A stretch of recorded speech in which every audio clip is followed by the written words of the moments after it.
पे साइन किया मेरी रिहाई का।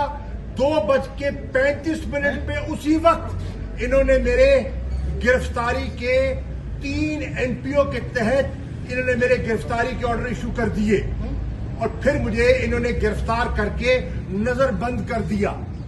मैंने कबूल कर लिया और मैंने अपने सेल में वापस चला गया।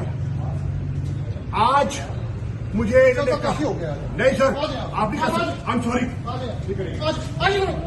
ये देखिए, ये क्या है? ये देखिए, ये क्या कर रहे हैं? ये देखिए, ये क्या है? ये क्या है? तमीज से, तमीज से। और क्या कर रहे हो? ये क्या कर रहे हैं?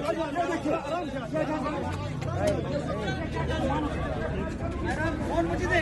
ये तरीका है, ये तरीका है इन पुलिस वालों का। हमारे लीडरों के साथ ऐसे बिहेव करते हैं। Quickly send this video to someone.